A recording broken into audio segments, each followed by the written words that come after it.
So why don't people live up to their fullest potential? Are they afraid to break the chain, or? Well, in fear, and I like to use the acronym for fear, false evidence appearing real. We live by false claims and don't understand that these claims are untrue. We don't have to live by that, and we can make a difference. And there's some things that we can do to begin to make a difference.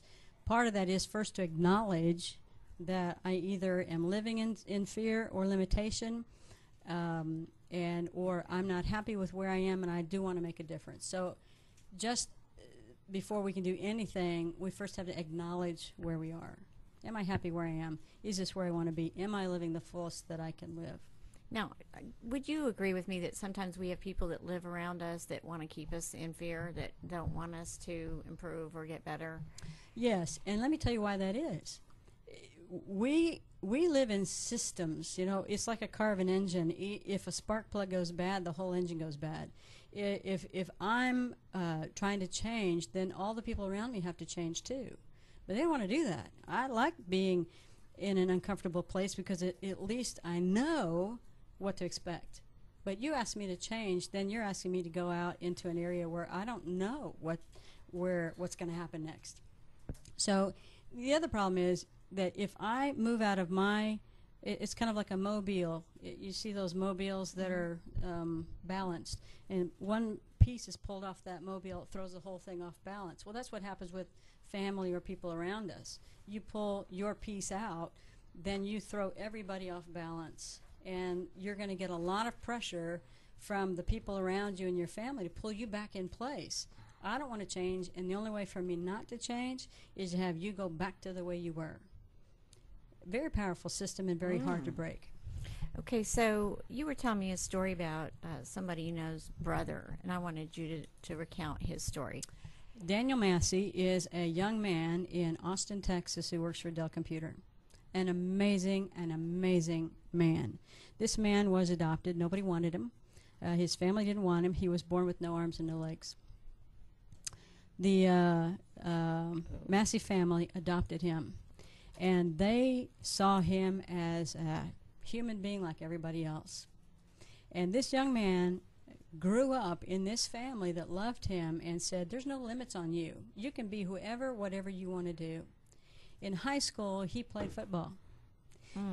Now, I don't know if I want to tackle him or not, but he played football with no arms and no legs. He has a partial arm on his left side.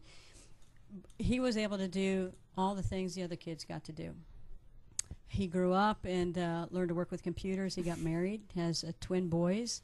And Austin Television just did a recent review on him, which I think you can look it up if you go to Austin News. This young man is an amazing man. I've watched him take a cell phone out of his pocket and call people on it. And when I think about I'm limited and I can't do this or I want to do that, but it's out of my range, all I have to do is think about Daniel Massey. And I go, here's a guy who says, the sky's the limit and I can do whatever I want. I first have to understand where I am, visualize where I want to be, have people around me that are going to be supportive and understand what I'm trying to do to cheer me on the sidelines, and then begin to make it happen. Sometimes a visual board is helpful. Sometimes it's we talk about the power of words. What words am I using to define myself? What power of words am I using to define people around me? And if those aren't the words that are going to be creative and transforming, then maybe I need to change those words. Well, and that's one of the things I talk about. If you want to hear what kind of self-talk you're giving yourself, because sometimes we don't realize the self-talk that we're giving ourselves, listen to what comes out of your own mouth. Exactly. Because, I'll say, there are a lot of negative people out here. And I've had people say, well, I'm not negative. And I thought, all right. That was just a negative statement. Right. It's like, all right, let's start recording your day. And let's start looking at how many times something negative comes out. It may not be about yourself, but it may be about I know somebody. Or a complainer. I have to work on that one. I know somebody who complains about and criticizes almost everybody they see. look at that person over there, and they don't even know them. They're negative about them. So that sort of tells me the temperature of who they feel they are on the inside. Exactly. And another thing I was going to tell you and get your feedback on, studies show that we see ourselves 55 times a day. We see our own reflection 55 times in a day. So, you know, it's not that you go by a mirror and go, oh, my God, look how beautiful I am. It's not that. But every time you unlock your car door, you see your reflection. Every time you walk past a picture window, you see your reflection. And I tell my audiences, if you're not having a particularly good day, you get up and you don't feel well, what's our tendency? Well, I'm going to wear sweats today. I don't feel well. I just want to be comfortable. No makeup. I don't care what it looks like. And what happens is that you reinforce how bad you feel those 55 times that you see yourself during the day, so that makes you feel worse. And then when you get to work, doesn't somebody always go, what's wrong with you today? You look tired. Okay, that's number 56. And then somebody else says, you don't look too well. That's number 57. And by the time you get home, you feel really crappy. So if you would just work on looking better than you feel on the outside, that would actually help to reinforce a change in you. And it works both ways, wouldn't you say? Absolutely. And I can relate as well with times where I've not felt so good, or times maybe I've had a nice new outfit on. I stand a little taller.